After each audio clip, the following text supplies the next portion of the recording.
Hola, ¿cómo están? Bienvenidos a otra videocolumna aquí en el canal de Jesús Escobar Tobar. Y en esta ocasión vamos a platicar algunas cosas que me han dejado un tanto reflexivo y preocupado después de la aprobación de la reforma al Poder Judicial, aunque también por otro lado me dejan un poco más tranquilo,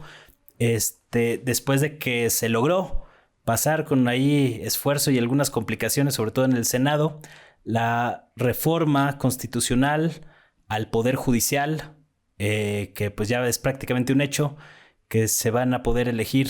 jueces, magistrados y ministros, aunque la batalla política no ha acabado y ese es de lo que yo quiero hablar en esta ocasión. Ya ven que yo continuamente he advertido sobre los problemas del golpismo, digamos que soy muy reiterativo en ese tema, y lo que vimos ahora con la toma del Senado, pues es un acto abiertamente fascista,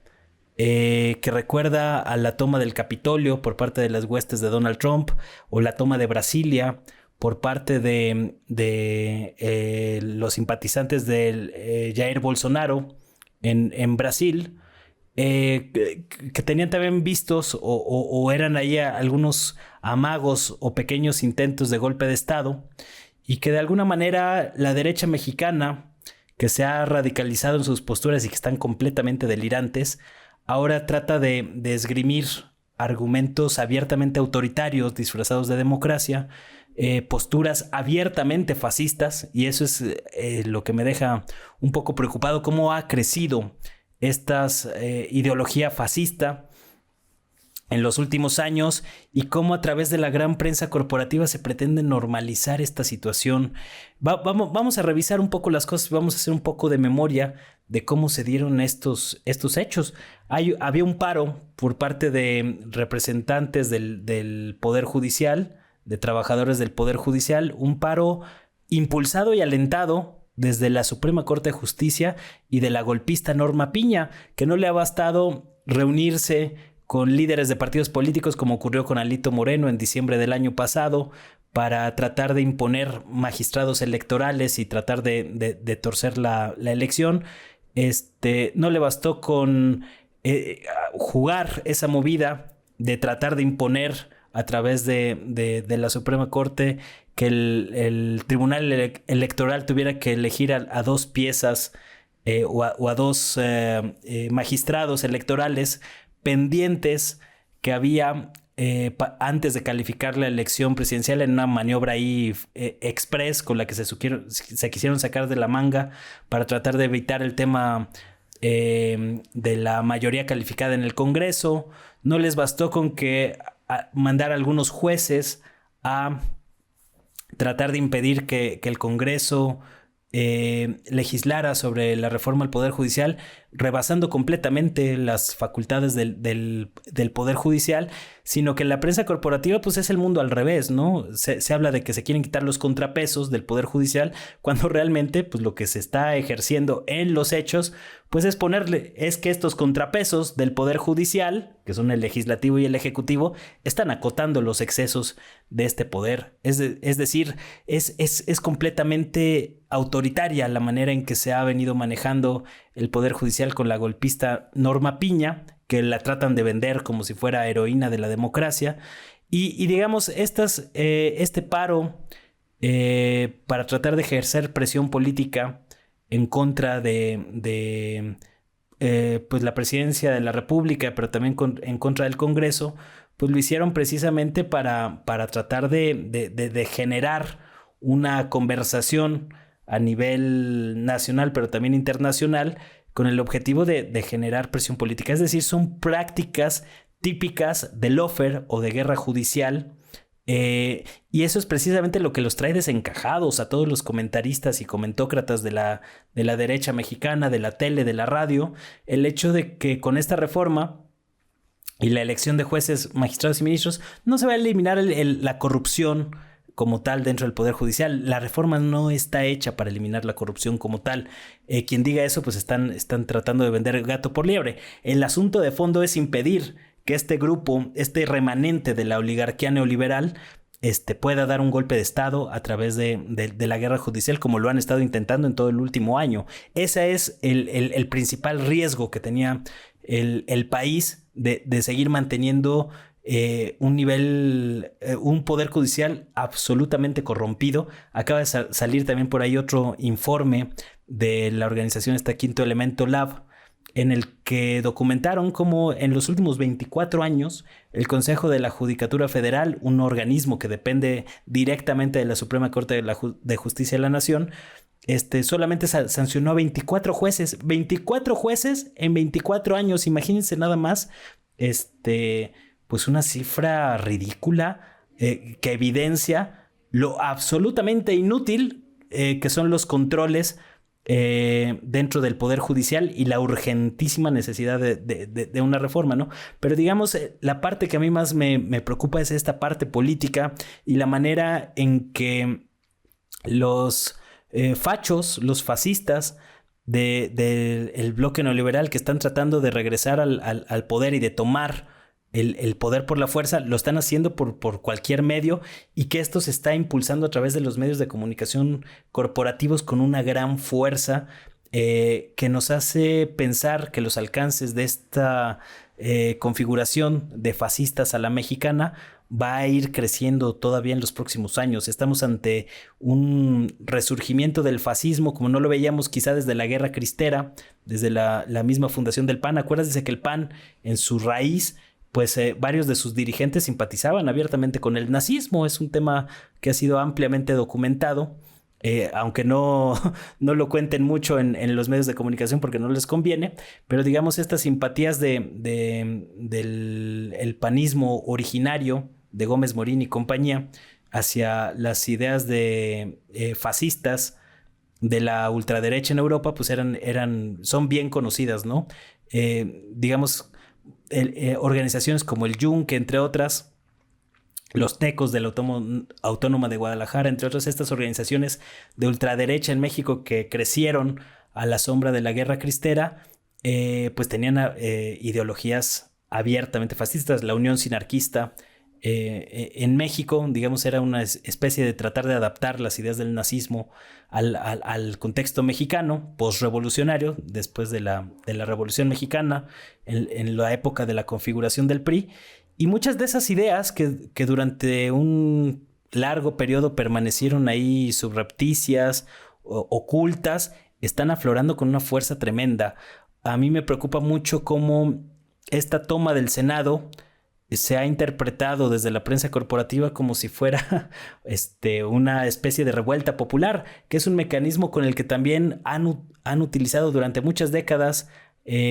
agentes extranjeros o agencias como la CIA de Estados Unidos para dar sus llamadas revoluciones de colores en varios lados, ¿no? Es decir, la manera en que una facción o un pequeño grupo vinculado con las élites trata de imponer su voluntad por encima de la mayoría. A mí lo que me deja inquieto es la manera en que estamos viendo estos arrebatos golpistas tan reiterados, tan insistentes, tan descarados, que ya llegaron hasta la toma del Senado, un hecho que no habíamos visto, pues al menos en toda la etapa de la alternancia en el poder, desde el fraude del 88 pues hasta 2018 no habíamos visto una escena de este tipo. Habíamos visto organizaciones como el Barzón entrar a la Cámara de Diputados, entre otras cosas, a mediados de los 90s, pero no habíamos visto una toma así por grupos vinculados completamente a las élites, a la dirigencia del Partido Acción Nacional. Ahí había varios personajes que estuvieron involucrados en la campaña Xóchitl Gálvez, entre otras cosas, y por supuesto los trabajadores y los porros del Poder Judicial, orquestados por la ministra Norma Piña. ¿Qué hubiera pasado si trabajadores del Poder Ejecutivo hubieran tomado la sede de otro poder, como ocurrió ahora con esta toma del Senado? Pues hubiera sido un escándalo, hubieran hablado de dictadura, cosas de esta índole. Pero aquí en el mundo al revés, la prensa corporativa trata de minimizar esa gravedad de ese asunto, porque ellos son partícipes de esta expansión de las ideologías fascistas, con la intención de juntar una masa crítica, una masa de gente, convencer a algunos ingenuos para poder dar un golpe de Estado a través de la vía judicial, cosa que se les va a dificultar más con esta nueva reforma. Y bueno, basta ver la manera en que gente de la calaña de Lorenzo Córdoba, imagínense qué clase de expresidente del INE teníamos aquí en México, que ha impulsado con mucha insistencia este discursito muy peligroso y abiertamente fascista de la tiranía de las mayorías, como él le llama, que ha sido replicado por Sergio Sarmiento, Pepe Cárdenas, entre otros personajes de la comentocracia mexicana, para tratar de justificar la imposición de la voluntad de una pequeña facción, de una élite, de una oligarquía, por encima de la voluntad popular que se expresó con suma claridad en las elecciones del 2 de junio. ¿Qué hubiera pasado si la elección no hubiera sido tan contundente y hubiera sido apenas una diferencia del 5, del 10% en la elección? Si con una diferencia tan apabullante estamos viendo estos reiterados intentos de golpismo fascista a la mexicana, ¿qué hubiera pasado con una diferencia que les permitiera un mayor margen de maniobra? Evidentemente hubieran operado otro fraude electoral, como lo hicieron en 2006, como lo hicieron en el 88, como lo hicieron en 2012. Y eso es a lo que le apuesta esta decadente élite burguesa, esta oligarquía neoliberal, a la cual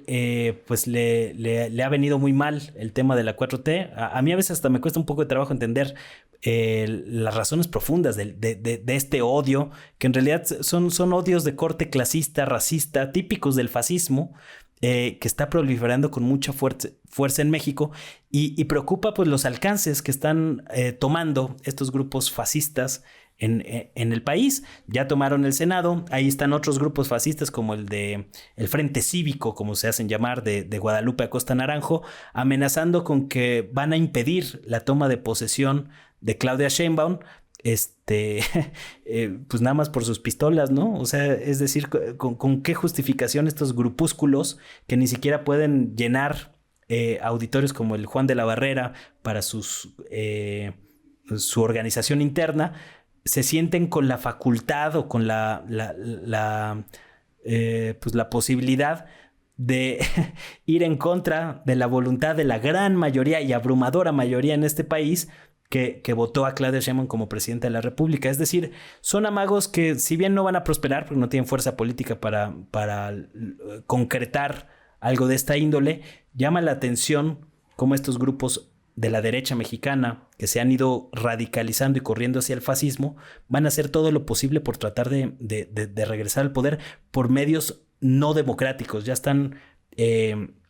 incluso pues hablando y llamando a la violencia. Ahí está el llamado de la senadora del PAN en Aguascalientes, llamando a linchar a todo aquel que esté a favor de la reforma al Poder Judicial, a todos los legisladores que votaran a favor. Es decir, este llamado al linchamiento por parte de la senadora panista Chuya, no recuerdo bien el nombre, a ver, espérenme un segundo. Esta senadora Chuya Díaz, que abiertamente llamó a un linchamiento en contra de los que estén a favor de la reforma al Poder Judicial, son de estos antecedentes peligrosos, porque digamos, la aprobación de la reforma al Poder Judicial no nada más se da de manera aislada. Esta toma al Senado no se da como un hecho aislado, sino que viene acompañado de antecedentes muy peligrosos, como estos reiterados intentos golpistas de la Corte, este llamado al linchamiento, que se suma a otros llamados de linchamiento. Ahí está el escritor Martín Moreno, recuerdo el llamado de Ricardo Alemán, el pseudo periodista o columnista de varios periódicos, que era de esos gatilleros por excelencia del viejo régimen neoliberal, llamando incluso a cometer magnicidios a la población, los llamados de fascistas declarados como Carlos Alarraqui, etcétera, etcétera, ¿no? Entonces vean, obviamente también la conformación de este grupo frena, que se acabó diluyendo con el transcurrir del sexenio, pero que ya van varios avisos de cómo ha crecido el fascismo en México, y esa es la parte que me parece más preocupante, y sobre todo porque no va a acabar aquí la disputa por la reforma al Poder Judicial. Ya se aprobó en Cámara de Diputados de manera holgada. En Cámara del Senado, en Cámara de Senadores, Morena tuvo que sacar literalmente el manual de Maquiavelo. El príncipe se tuvieron que poner maquiavélicos para apretarle las tuercas a ampones de la calaña de los Yunes, padre e hijo. Que a mí me dio mucha risa en lo particular los reproches del panista Marco Cortés en contra de Yunes padre, Yunes Linares, que pues es un ampón de primera, ¿no? Ya lo conocemos, desde sus pleitos con el Bester, toda la conspiración que hubo para hacerse de la gubernatura de Veracruz y demás. Pero pues eso también le pasa a los panistas por contratar ratas de esa calaña, por impulsarlos, por abrirles las puertas, y luego se sorprenden de que a la hora de la hora las ratas se comportan como ratas, ¿no? Entonces, pues tampoco deberían de sorprenderse mucho en el PAN, pues ya sabían con qué tipo de gente le han estado abriendo espacios políticos. El hecho de que se habla de que uno de los métodos de presión sobre Yunes Yunes hijo, para que decidiera votar a favor de la reforma al Poder Judicial, fue que tenían varios expedientes judiciales ahí en contra de la familia Yunes. Pues no es casualidad, pues ha habido tantos casos de corrupción de esa gente que pues es muy fácil armarles varios expedientes para apretarles las tuercas. Digamos, desde una perspectiva de normalidad democrática, desde luego que sería cuestionable este tipo de medidas, pero me parece que era necesario impulsar este tipo de cosas porque los costos para el pueblo mexicano, que yo lo pongo en el centro de la discusión, contrario a los fascistas que hablan de la tiranía de las mayorías para tratar de justificar comportamientos y maniobras abiertamente elitistas, minoritarias y fascistas en toda la extensión de la palabra. Revisen cualquier definición de fascismo y van a ver cómo encaja a la perfección con esto que les estoy comentando. No es un término que yo use a la ligera, como luego comentan algunos por ahí. Era necesario torcerle las tuercas, apretarles el pescuezo a estos canallas que durante mucho tiempo se han beneficiado de sus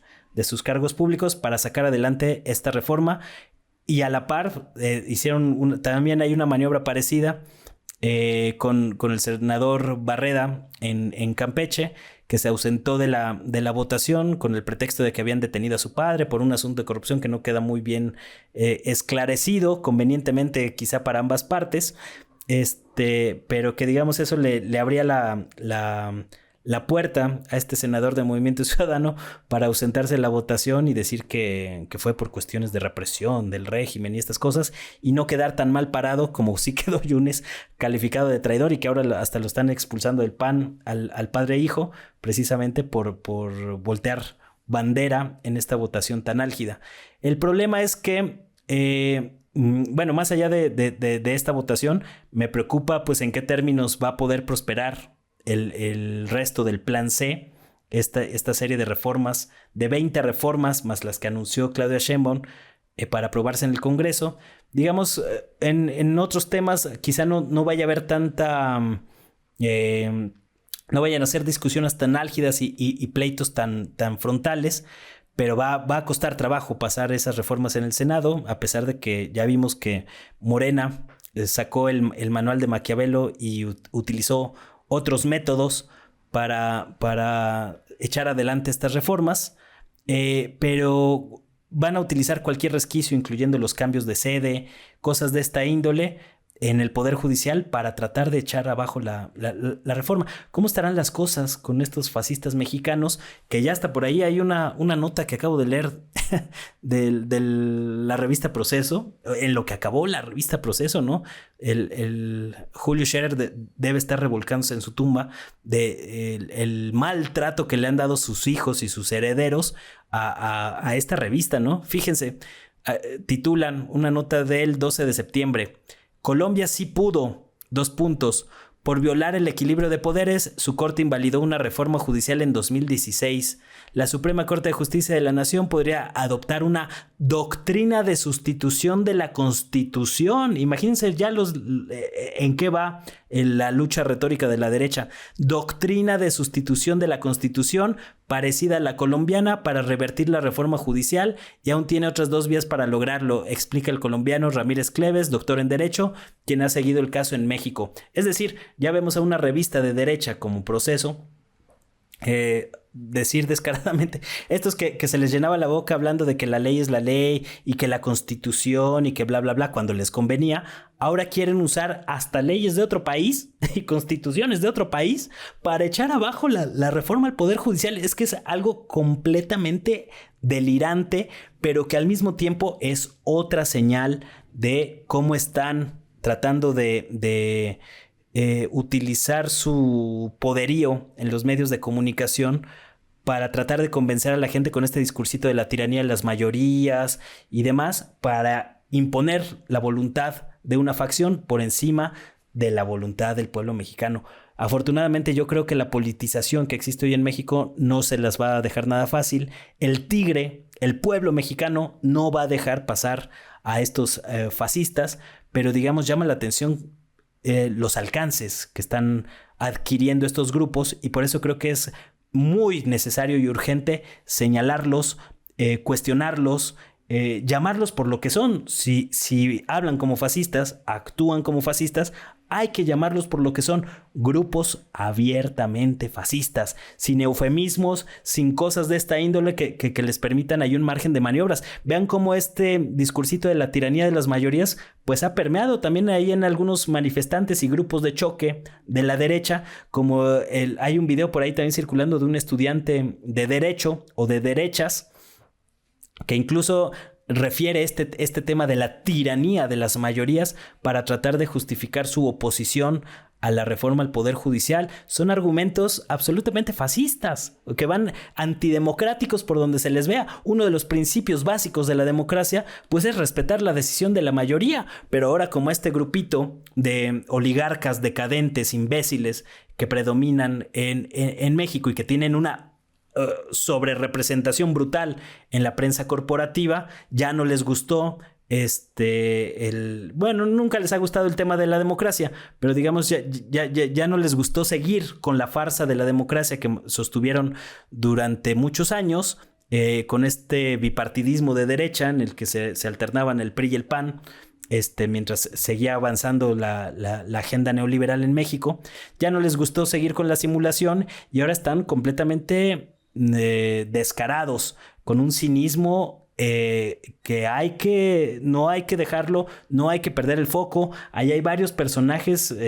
abiertamente fascistas, como la senadora Lili Telles, que sigue ahí enquistada en el Senado, sin que nadie la haya votado en 2 ocasiones. O bueno, la primera vez creo que sí juntó votos de mayoría cuando iba por Morena. Dio el bandazo y ahorita pues, entró por la vía plurinominal, ¿no? Que también hay que acabar con esa vía, porque a final de cuentas los plurinominales se crearon para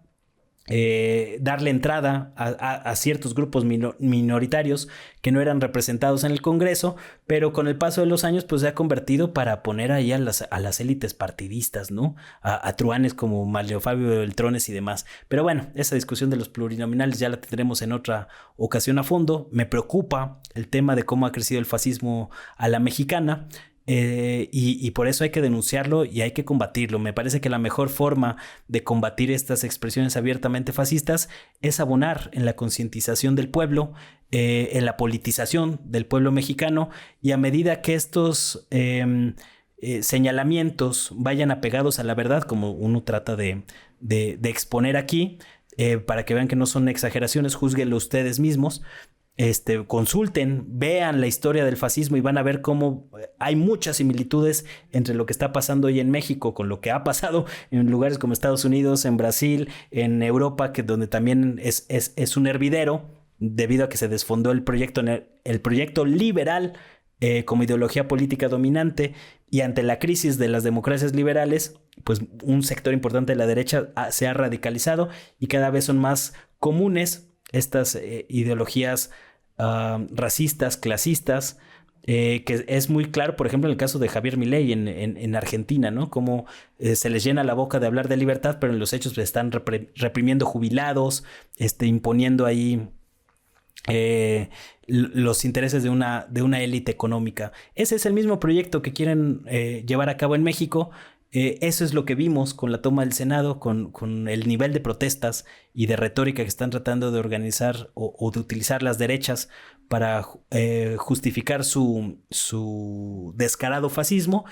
y a los fascistas hay que combatirlos de una forma o de otra. No se puede nada más quedar en señalamientos, digamos, de índole intelectual o académica, sino que hay que tomar medidas para dar la batalla política en el terreno de las ideas, sobre todo en el terreno de las ideas, desarticular estos argumentos autoritarios como el de la tiranía de las mayorías, exhibirlos, dar la pelea en la cancha de las ideas para ir acotando el margen de maniobra de estos grupos que son sumamente peligrosos. Están esperando cualquier pequeña debilidad dentro de este régimen cuatroteísta que está todavía tratando de consolidarse. Todavía yo no lo veo muy bien consolidado. Está en ese proceso de convertirse en un partido hegemónico. Todavía no lo consigue. Hay muchos actores que hace que no se haya podido consolidar ese proceso, pero digamos va a haber un golpeteo muy fuerte dentro y fuera. Ahí está también el intervencionismo del embajador de Estados Unidos, Ken Salazar, entre otros, para tratar de dar un golpe en México. Ojo con ese tema, porque va a ser uno de los principales peligros que va a tener la administración de Claudia Sheinbaum. Ya se los he platicado en otra ocasión, y que también por eso destaca la importancia del nombramiento del secretario de la Defensa y el secretario de la Marina que acaba de anunciar recientemente Sheinbaum, con un perfil más técnico, más administrativo, más burocrático, sobre todo para manejar temas como el de la inserción de la Guardia Nacional a la Secretaría de la Defensa, entre otras cosas, pero que digamos esa va a ser una amenaza constante y latente los próximos 6 años y posiblemente se extiendan más allá de estos 6 años. Entonces hay que estar muy al pendientes de esta situación. Vamos a ver cómo se despliegan las otras iniciativas del Plan C, en qué términos se aprueban, pero no hay que quitarle el ojo a la manera en que han crecido estos grupos fascistas al amparo de los grandes medios de comunicación en México, y también por eso creo que a la par de la aprobación de estas reformas se debe hacer algo urgente para cambiar la correlación de fuerzas dentro de los medios de comunicación en México, donde la élite neoliberal está sobrerepresentadísima y que no están bastando el uso de las redes sociales, aunque son un ejercicio válido y que han abierto una ventana. La represión o la censura que está habiendo cada vez mayor en redes sociales hace que esta vía no le queden muchos años de viabilidad. Yo, de hecho, por eso dejé en gran parte de publicar contenido en YouTube, porque era muy difícil hacer crecer un canal cuando estás hablando de puros temas censurables, guerras, pandemias, entre otras cosas, ¿no? Fascismos, entre otras. Por eso, pues bueno, aprovecho el espacio que me brinda mi amigo Jesús Escobar Tobar para hablar de este tema delicado, donde puedo expresarme con libertad. Sabemos que lo va a castigar el algoritmo de las redes sociodigitales, pero es un riesgo que hay que correr porque son momentos álgidos y delicados en los que México se está jugando su futuro democrático frente a estas facciones abiertamente fascistas que tratan de imponer la voluntad de unos pocos por encima de la voluntad de la mayoría del pueblo mexicano, de ese tigre que tiene que estar muy atento porque no está muy lejos el día de que el grueso de los mexicanos tengamos que salir a las calles para defender el voto y impedir un retroceso democrático en el país. Ahora sí me extendí un poco de más, ustedes disculparán, pero es un tema que me apasiona y que no se habla mucho desde esta óptica